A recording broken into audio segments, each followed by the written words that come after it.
il y a toujours un risque, et c'est un petit peu pour ça. Alors, ce qui est assez rigolo, c'est quand on regarde les prospectus de quasiment tous les acteurs, ils excluent les clients américains.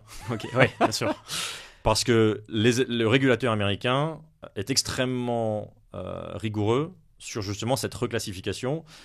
Et quand on vend des produits aux États-Unis, il y a une énorme chance d'être reclassifié en vendeur de securities. Alors effectivement, il y a quand même, faut quand même le dire, il y a quand même une situation très particulière. Il y a 3 ans ou 4 ans, non seulement les intérêts étaient à zéro, ou ils étaient même négatifs sur certaines devises, comme l'euro. Les stablecoins n'étaient pas très attractifs, et en fait, les banques, alors pas pour les clients retail, mais pour les clients institutionnels, faisaient payer l'argent sur les comptes. Salut à tous et bienvenue sur le podcast de Cryptost. Aujourd'hui, je reçois Maxime de Guibon. Salut Maxime. Bonjour. Alors, tu es CEO de OpenTrade. On va voir ce que fait OpenTrade. Et aujourd'hui, on va parler de bons du trésor américain tokenisé. On va voir ensemble quelles sont les différentes options pour s'exposer aux T-bills américains qui sont une option intéressante aujourd'hui puisqu'on est aux alentours des 5%.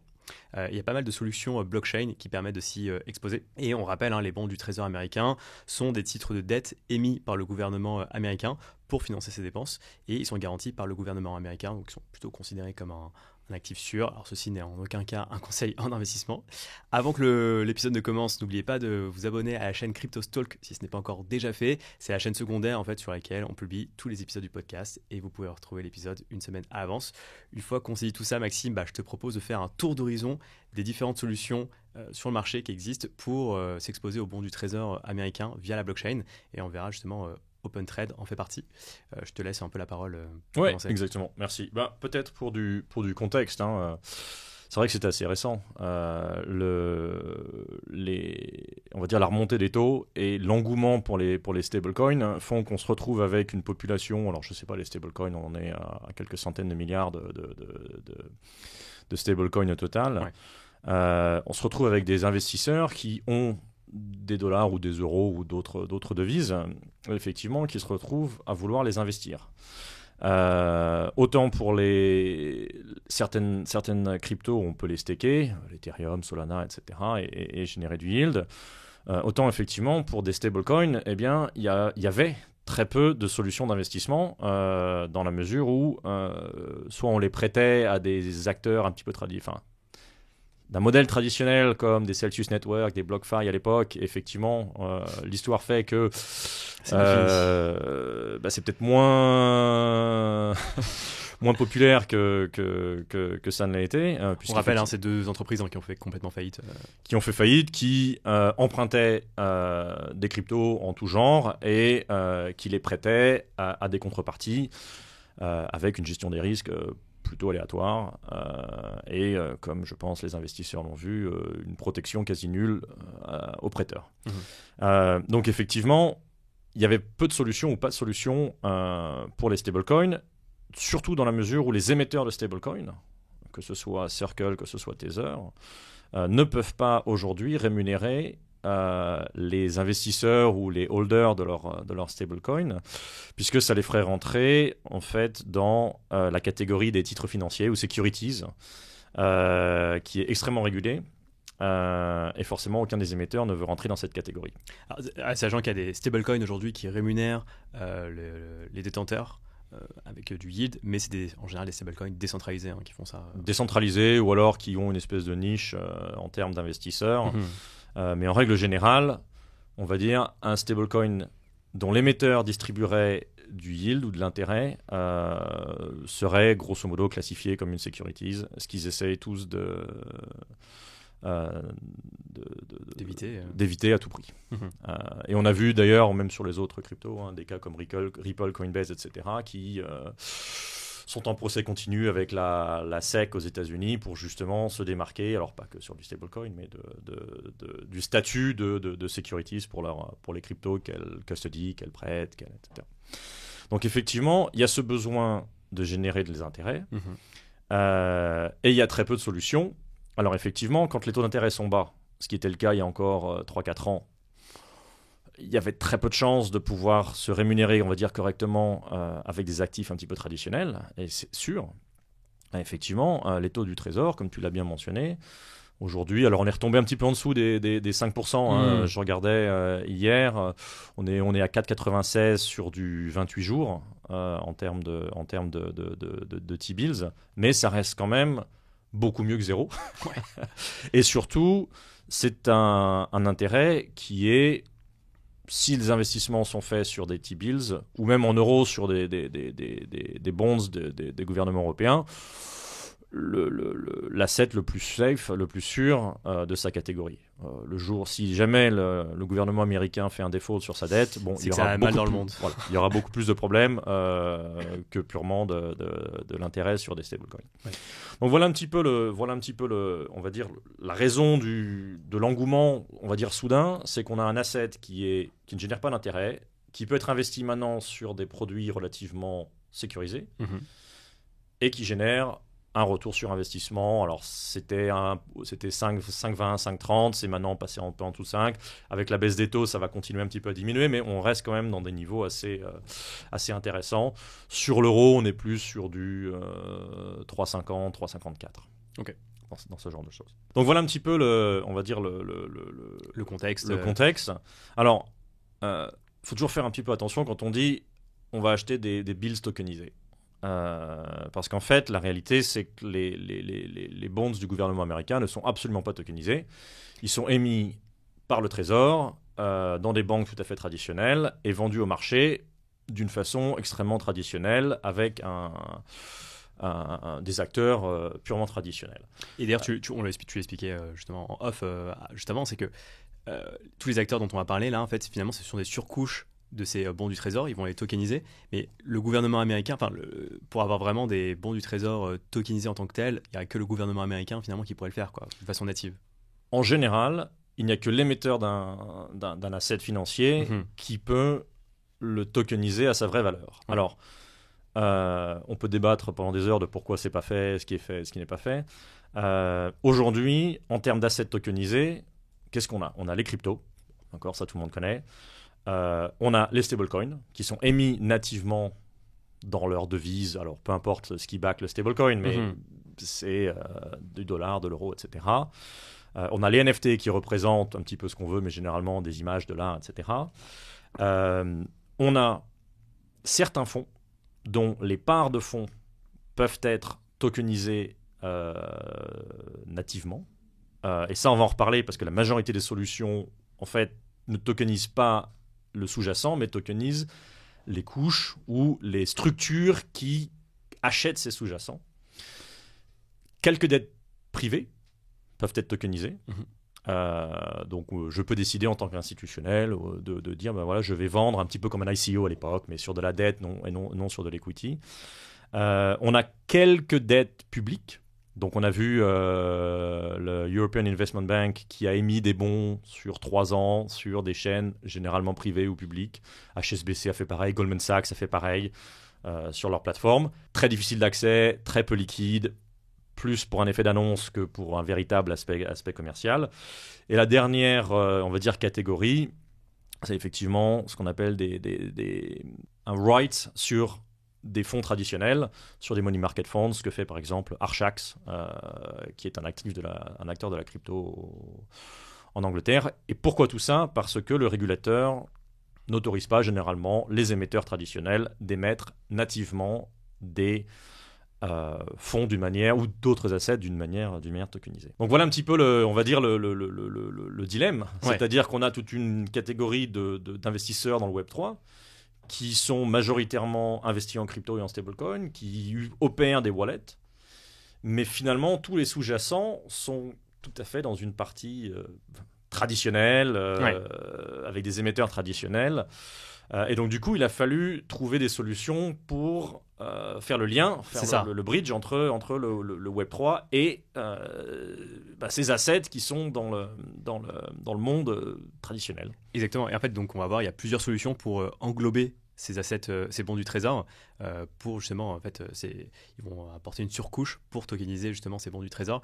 Il y a 3-4 catégories. Peut-être on peut commencer par la première.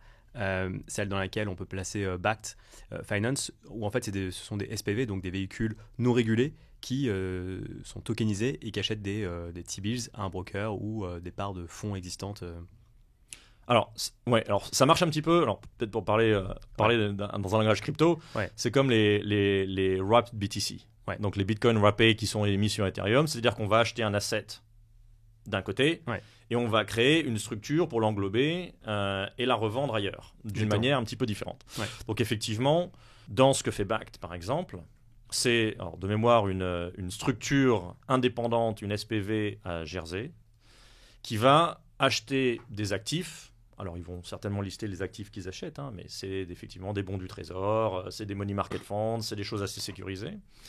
Et ensuite, cette SPV va émettre en fait de la dette d'une manière tokenisée, donc la dette privée, d'une manière tokenisée que des investisseurs peuvent acheter.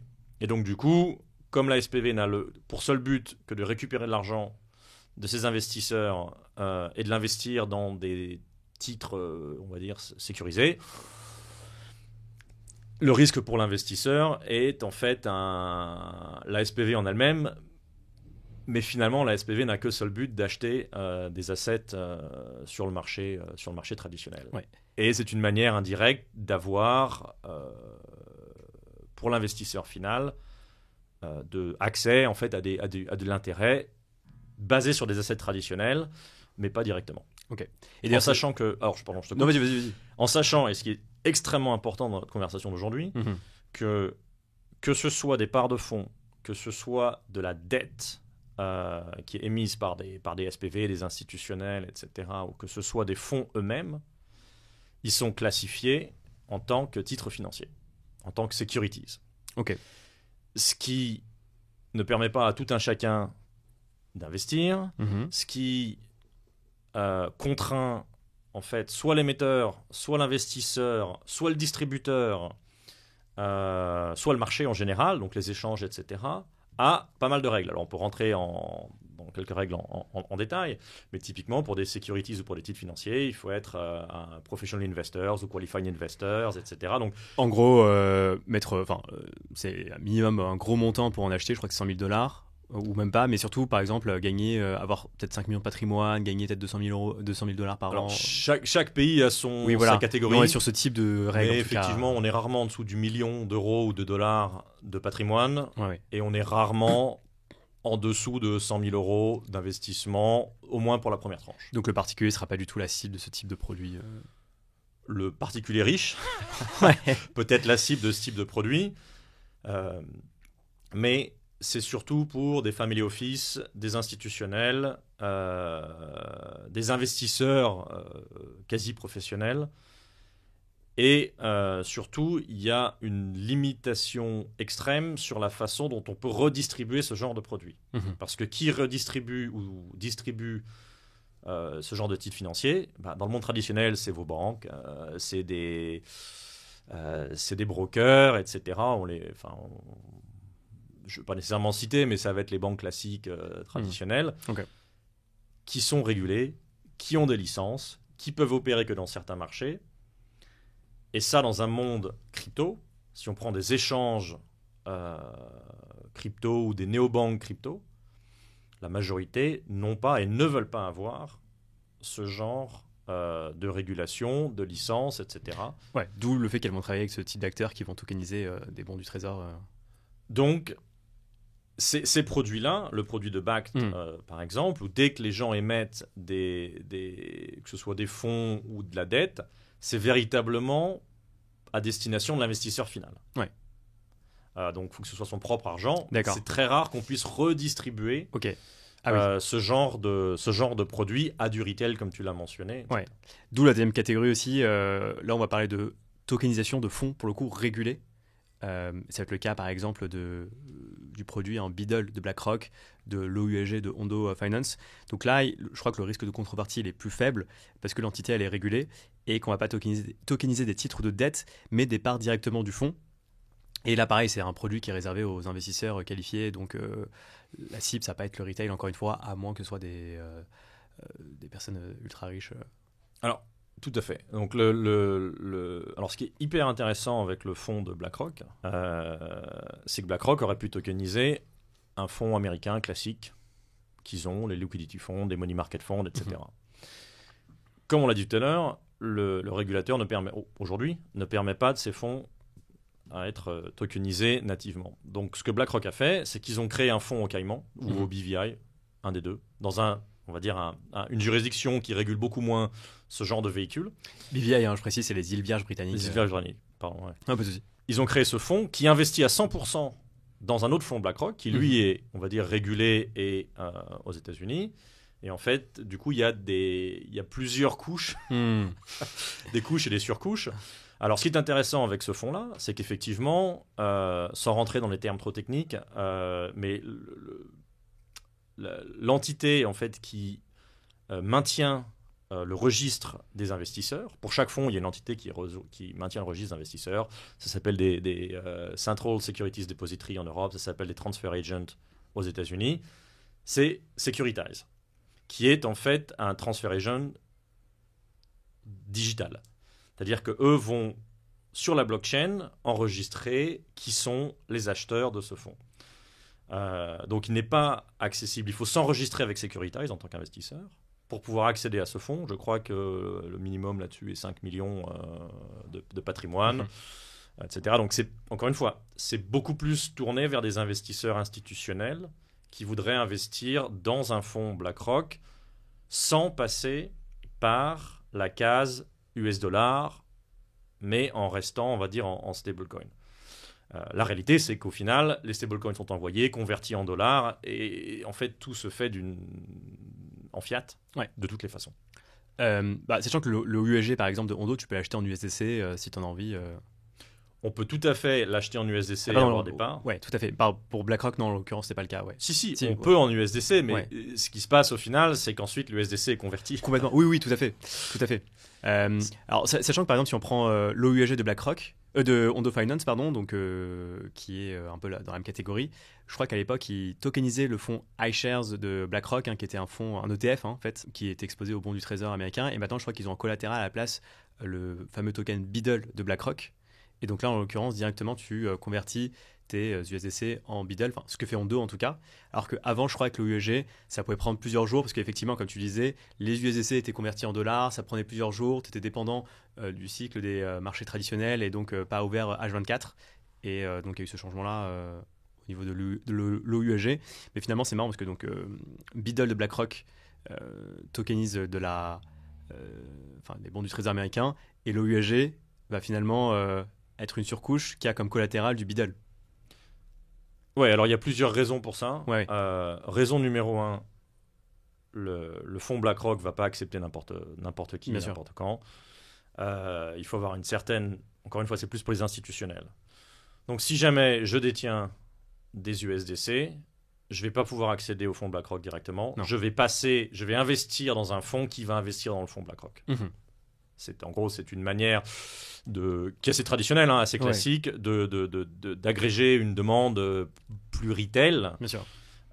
Pour ensuite pouvoir accéder à des supports qui sont typiquement plus institutionnels. Alors, ce qui est intéressant, c'est que, par exemple, pour parler d'Hondo, donc ils ont ESG qui va investir, qui est un fonds qui va investir là-dessus. Ils ont aussi USDY, qui est présenté comme un stablecoin générant des intérêts. Alors, moi, j'inviterais tout le monde à vraiment aller sur ces sites et regarder la documentation. Je ne dirais pas que c'est pire que les assurances, mais il faut vraiment regarder un petit peu la structure dans laquelle on investit, quels sont les risques, quels sont les montants minimums, etc. Qui est derrière quoi, comment c'est géré. En quelques mots pour l'USDY, de ce que je comprends, c'est que c'est une structure qui est ce qu'on appelle bankruptcy remote, c'est-à-dire que si demain Hondo Finance fait faillite, ce ne sera pas le cas de la structure qui gère l'USDY, que ça prend à peu près 40 jours pour vraiment obtenir tes USDY, que tu dois être whitelisté et donc faire un KYC, que si tu as envie de les échanger, il faut que ce soit à d'autres wallets qui ont été aussi qui ont été whitelistés. Et le jour où tu veux sortir, le virement, tu récupéreras l'argent via virement et pas via une transaction on-chain. Alors, tout en fait vient de la façon dont ces produits ont été créés au départ. USDY, alors je ne vais pas parler régulation pendant très longtemps, mais c'est ce qu'on appelle un Reg S, ce qui est en fait une catégorie de fonds aux États-Unis qui permet de servir le marché retail. Mais effectivement, viennent les restrictions associées à ce type de licence, d'enregistrement, qui sont on ne peut pas le trader avant 40 jours. Donc il faut le garder pendant 40 jours. on peut s'en séparer ou le trader qu'avec des whitelisted, enfin d'autres wallets qui ont été whitelistés au départ, etc. Donc il y a toute une... C'est pas un stablecoin que je vais pouvoir utiliser sur Ethereum et l'envoyer, payer, etc. Donc, voilà. Mais chacun a essayé de trouver une espèce de niche pour pouvoir servir un marché bien distinct. Alors, on n'a peut-être pas parlé enfin, on a parlé des investisseurs, c'est-à-dire des gens avec un patrimoine plus ou moins conséquent, hein, qui aimeraient investir ou générer des intérêts sur leur stablecoin. Nous, d'un point de vue OpenTrade, et c'est un petit peu pour ça qu'on s'est lancé sur le marché, c'est qu'en fait, on ne s'adresse pas à ces investisseurs-là. Nous, on va s'adresser aux agrégateurs, aux échanges, aux fintech, qui eux ont vraiment du B2C, donc du retail pur et dur, et qui n'ont pas ni les licences ni la volonté d'avoir les licences, pour en fait faire en sorte que leurs utilisateurs soient rémunérés d'une façon légale dans toute une variété de pays. Et ces gens-là, de nous ce qu'on voit, sont vraiment des gens qui sont crypto-natifs, sont des gens qui sont dans des pays, on va dire, plutôt émergents, même si on a des clients en France, en Suisse, je pense à Trax en France notamment, qui en fait a toute une offre dédiée et qui nous utilise pour faire en sorte que leurs clients puissent avoir accès à du yield. Alors, effectivement, les bons du Trésor américain sont une chose, des bons européens, et puis on se lance sur d'autres types d'assets, du trade finance, etc. Ok. En sachant que toutes les solutions dont on a discuté aujourd'hui sont véritablement des structures SPV, type SPV ou des fonds, qui vont investir sur un sous-jacent et je peux acheter soit de la dette de cette structure, soit des parts. Ouais, complètement. Alors après, il y a la troisième option, hein, et là c'est ce que fait Spyco, l'acteur français. En gros, ce sont des fonds qui sont ouverts au grand public. Ils ont un prospectus, donc c'est-à-dire que d'un point de vue réglementaire, c'est quelque chose de plus lourd, de plus contraignant. Et ils sont distribuables aussi à partir d'un montant minimum que eux définissent. En l'occurrence, pour acheter des bons du Trésor américain via Spyco, je crois que le minimum c'est 1000 USDC. Donc beaucoup plus accessible. Et donc j'ai l'impression qu'il n'y a que Spyco qui fait ça actuellement. Si je veux dire un mot sur cette catégorie-là, et après on parlera de la catégorie d'OpenTrade. Alors, je ne connais pas tous par cœur. Hein. Ouais. Alors, Spyco, effectivement, de ce que j'ai regardé, on peut investir directement dans des money market funds et les garder chez un custodian. Je sais qu'il y a aussi Archax, dont je parlais un petit peu tout à l'heure, qui fait plus ou moins la même chose. Il y a un minimum de 5000 de mémoire, mais c'est parce qu'ils n'ont pas encore l'approval pour vraiment faire du retail, mais qui, eux, distribuent des fonds Aberdeen, BlackRock, je crois, et quelques autres money market funds également, qui s'inscrivent dans un petit peu la même logique. Peut-être la différence entre Spyco et les autres, c'est que Spyco, de ce que j'ai regardé encore une fois, c'est un investissement avec un minimum beaucoup plus bas, mais c'est pas dans une structure tokenisée. C'est vraiment un accès au sous-jacent direct, mais avec des restrictions moindres, avec beaucoup plus de flexibilité sur qui peut accéder à ces fonds. Archax est un petit peu différent dans la mesure où eux, ils ont lancé des... Alors, c'est pas des fonds tokenisés, c'est des fonds, et eux réémettent un espèce de certificat de détention d'une part de fonds, etc., qui représente, c'est un peu du back-to-back. Ok. Mais effectivement, ça reste des solutions un petit peu à la marge. Quand on regarde même les montants de ce qu'a BlackRock sur son fonds, qui est plusieurs centaines de millions, que Ondoa, c'est plusieurs centaines de millions, par rapport à des structures un peu plus nouvelles, qui en fait, aujourd'hui parlent au grand public, mais le grand public ne sait pas toujours que ces structures existent. Ouais. Alors, pour résumer, du coup, les trois catégories qu'on vient de voir, donc il y a les SPV, donc, qui sont des fonds non régulés, qui sont tokenisés. Il y a les fonds privés qui sont tokenisés. Donc par exemple les Beadle de BlackRock, Ondo Finance, etc. La troisième catégorie, ce sont des fonds ouverts au grand public qui sont tokenisés comme Spyco. Et donc on peut dire qu'il y a une quatrième catégorie, c'est la solution où finalement l'utilisateur va prêter ses fonds directement à la structure et qui va acheter des T-bills avec. Et donc là on parle de trade finance et c'est ce que vous faites. De OpenTrade, pardon, et c'est ce que vous faites. Alors exactement. La quatrième solution... Et pour être tout à fait honnête, j'ai pas vraiment vu de solution similaire. Ok. Donc je pense qu'on est les seuls. Nous on ne voulait surtout pas que nos clients qui eux, en fait, utilisent notre solution pour permettre à leurs utilisateurs de générer des intérêts. On ne voulait pas que nos clients doivent s'exposer ou acheter des titres financiers, des securities, et on voulait trouver une solution un petit peu différente de leur permettre de générer des intérêts tout en gardant des sous-jacents qui sont tout à fait les mêmes au jour d'aujourd'hui que le reste du marché, des T-bills américaines, des bons du trésor, etc. Et la façon dont on a trouvé de faire ça, c'est effectivement que ces entités-là fassent un prêt à une ESPV. Donc on a tout à fait la même structure d'entité, bankruptcy remote, c'est-à-dire que l'entité a une balance sheet d'elle-même, c'est-à-dire que OpenTrade n'a pas d'incidence sur le fait que l'entité puisse être en banqueroute ou autre. Donc l'argent est protégé de cette façon-là. Et on va utiliser l'argent que nous prêtent nos clients pour investir dans du collatéral. Et ce collatéral, c'est des bons du trésor. Et comme on voit de plus en plus que les taux d'intérêt vont baisser, qu'on a des clients qui voudraient générer plus d'intérêt, et donc pour générer plus d'intérêt, il faut aller chercher un petit peu plus de risques. Et la façon dont on fait ça, c'est s'ouvrir sur du commercial paper, c'est-à-dire de la dette privée, d'aller se mettre sur des bonds des gouvernements d'autres pays, des pays émergents notamment, et puis du trade finance, donc de l'affacturage, ce genre de choses, qui restent relativement court terme, mais qui permettent d'aller chercher un petit peu plus d'intérêt. En gros, pour résumer, vous allez dire, voilà, par exemple, il y a un produit A, B et C. Le produit A va avoir tel rendement, B tel rendement, C tel rendement. Et pour chaque produit, vous allez dire, voilà, on va s'exposer à ça et ça et ça. Donc, par exemple, le produit A, ça va être les bons du trésor américain. B, ça va être des bons du trésor de pays émergents. C, ça va être, par exemple, un panier.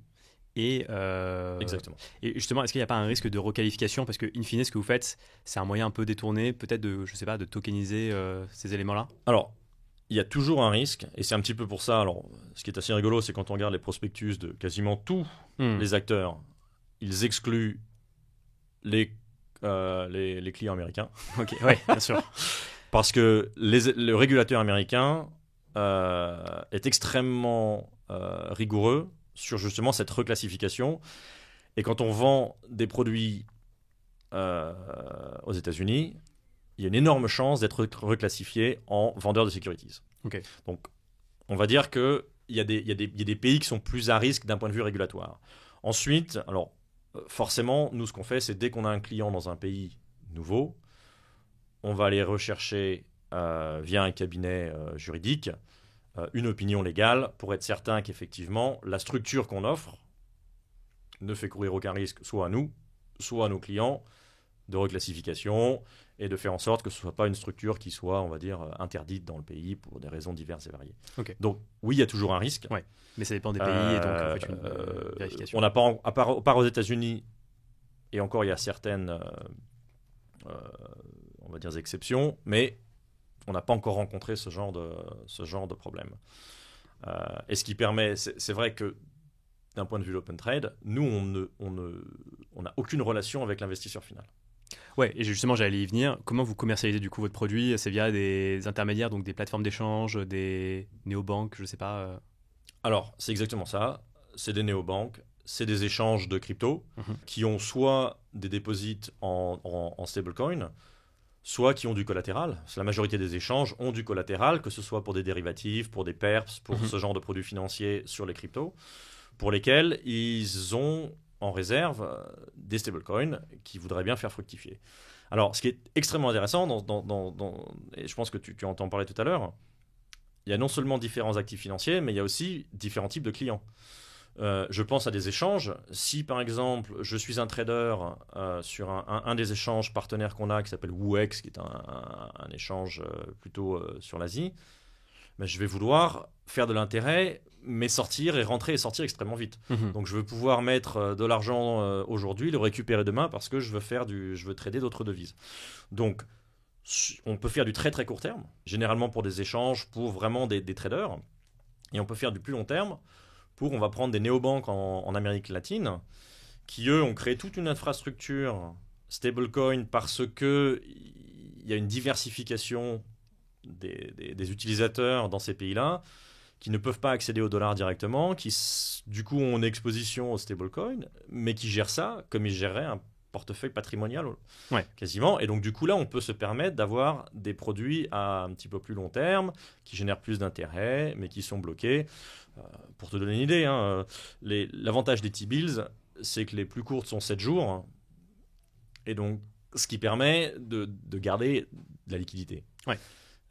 Il y a même mieux que les T-bills qui sont les money market funds, un petit peu ce que Spyco en fait propose au marché,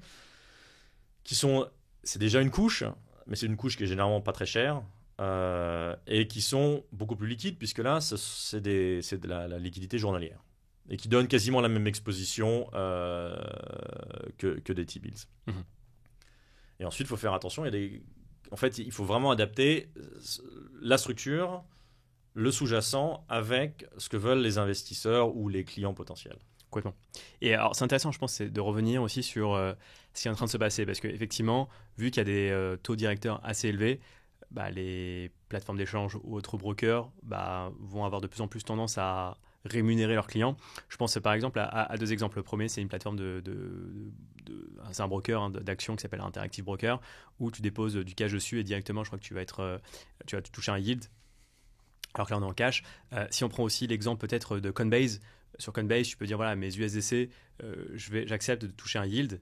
Et donc, juste en détenant des USDC sur Coinbase, tu vas pouvoir gagner du rendement.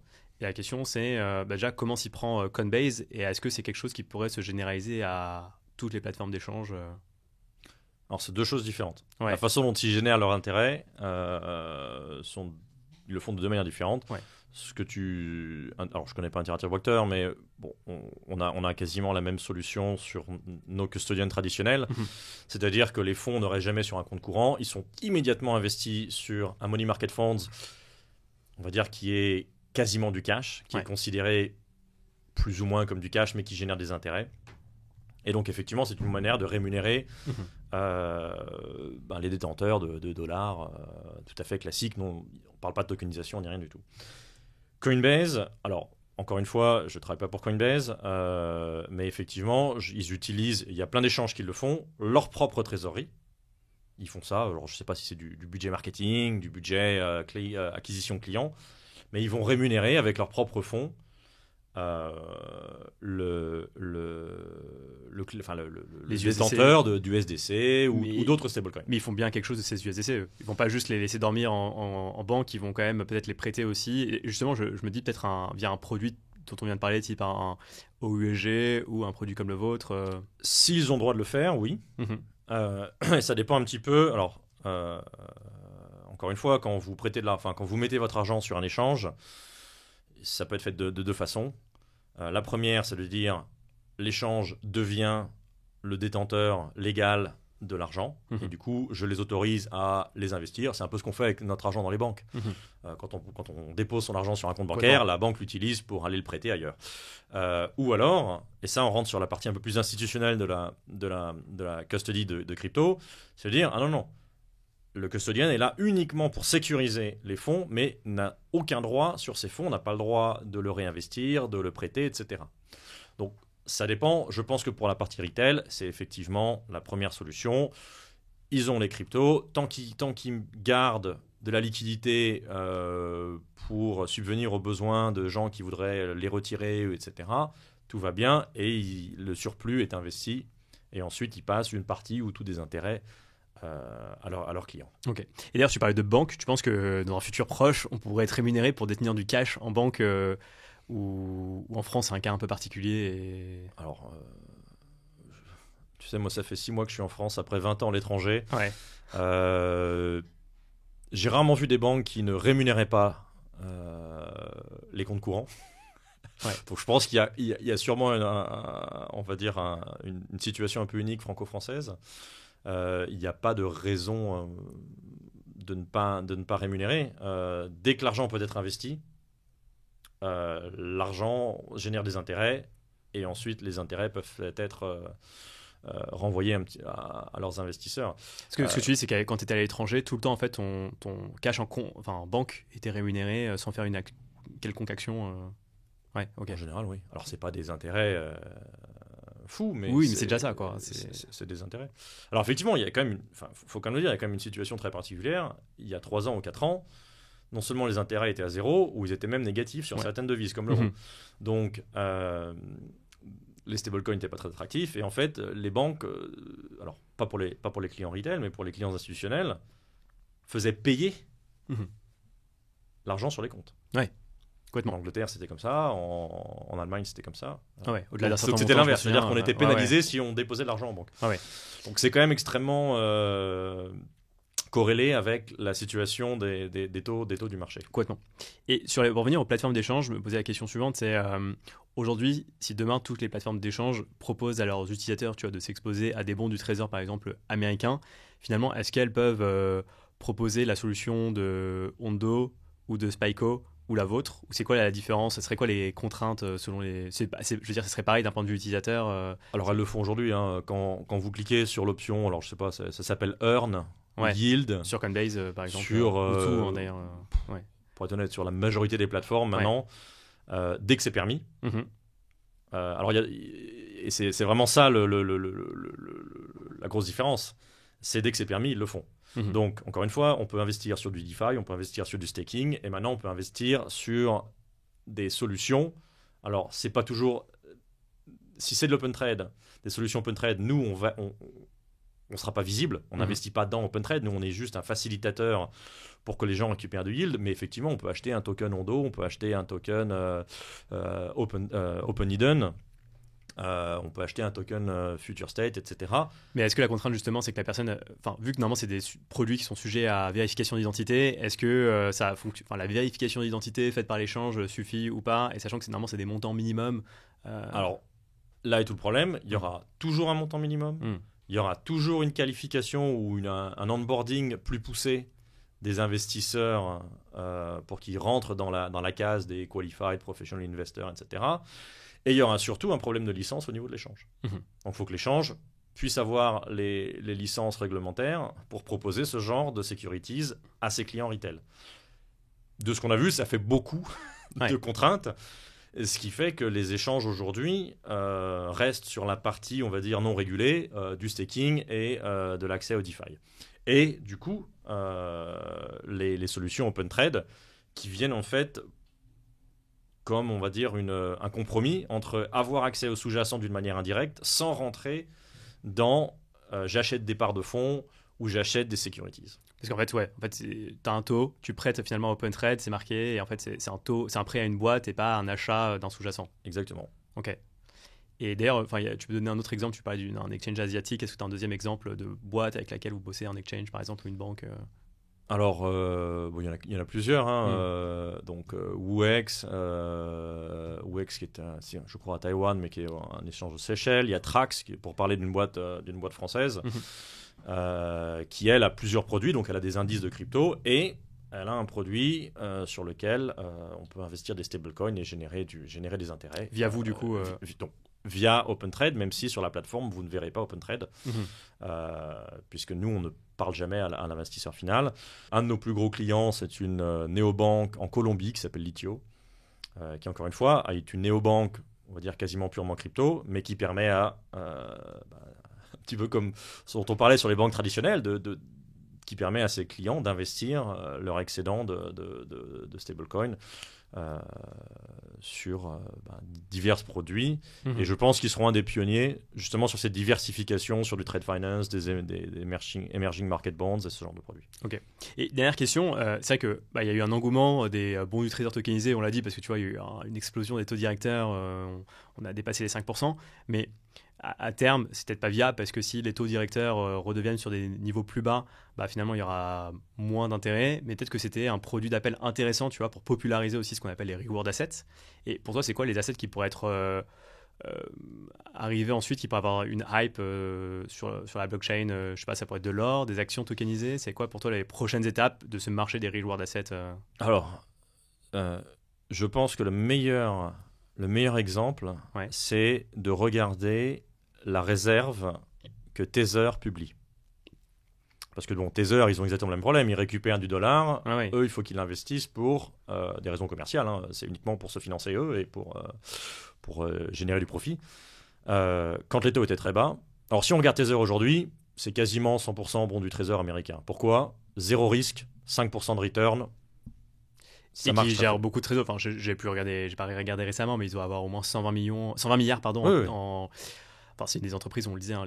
Ils font 5-6 milliards par an de plus-value, de profit. Pour 50 employés, donc voilà, c'est une des entreprises les plus rentables du monde. Encore une fois, un risque zéro dans la mesure où ils sont exposés à la dette américaine. Mais quand tu regardes quand même Mais quand on regarde, alors je finis juste, ça c'est aujourd'hui, avec des taux à 5%. Si on regarde la même réserve de Tether il y a 3 ans, où les taux étaient à quasiment zéro, là c'est différent. Alors là, il y avait des commodities, de l'or, des métaux précieux, énormément de commercial paper, c'est-à-dire de la dette privée court terme. D'entreprises dont on ne connaît pas le nom. Peu importe, je crois qu'ils étaient à l'époque l'un des plus gros acheteurs de dettes d'entreprises aux États-Unis, parce que c'est des gens qui font ça à court terme, parce qu'il y avait plus d'intérêt. Donc on va en fait, je pense, retourner sur ce genre d'assets parce que quand on s'est habitué à 5%, on veut garder les 5%. Les gens ne sont pas habitués à acheter des bons du trésor. Ils sont habitués à acheter du 5% d'intérêt. Ouais, je ne suis pas forcément d'accord parce que tu es aussi enclin à acheter des bons du trésor parce que tu sais que c'est un actif relativement sûr. Détenir par exemple, après Tether, tu supportes les risques mais pas les avantages parce que tu t'es incentivé à 0% en tant qu'utilisateur alors que tu ne sais pas forcément dans quoi ils investissent. Et effectivement, si tu n'as pas de visibilité sur les investissements, est-ce que ça ne peut pas poser problème en tant qu'investisseur? Nous, c'est ce qu'on voit. C'est-à-dire qu'en fait, la demande qu'on a eue de garder des taux d'intérêt hauts, voire encore plus hauts, c'était une demande de gens qui étaient sur des bons du trésor, qui en fait veulent continuer à garder un taux d'intérêt élevé, avec une... Alors, oui, tout le monde adorerait ne pas prendre de risque, mais avec une prise de risque peut-être un petit peu plus grande, tout en restant modéré. Si jamais on veut faire du 20% d'intérêt, il faut aller sur de la DeFi. Là, il y a plein de solutions qui offrent, alors pas du tout sécurisées, etc. Il n'y a pas de sous-jacent, mais il y a plein de solutions qui existent. Mais effectivement, je pense qu'il y a une habitude à garder des intérêts assez élevés sur des stablecoins. Pas tout le monde, Encore une fois, tout ce qui va être extrêmement court terme, money market funds, T-bills, parce qu'elles sont extrêmement liquides, les taux d'intérêt vont baisser. Est-ce que les gens, du coup, vont pas aller sur d'autres produits, sur d'autres cryptos, etc. J'en sais rien. Mais je pense qu'il y a des produits un peu plus sophistiqués qui vont devoir se créer. Parce qu'effectivement, s'il y a les taux d'intérêt baissent, les gens ne se rémunèrent plus. C'est-à-dire que toutes ces plateformes, Open Trade y compris, prennent des frais de gestion de la structure, de la couche dont on parlait. Si jamais il n'y a plus assez d'intérêt, il n'y aura plus de revenus. Complètement. Et donc, il n'y en aura plus pour l'investisseur, il n'y en aura plus pour les... Donc effectivement, il faut pouvoir se diversifier. Il faut pouvoir offrir aux clients une diversification et je pense qu'elle va arriver naturellement. Ok. Maxime, merci beaucoup. C'était top. Maintenant, on en sait un peu plus sur quelles sont les différentes options pour s'exposer aux bons du trésor américain.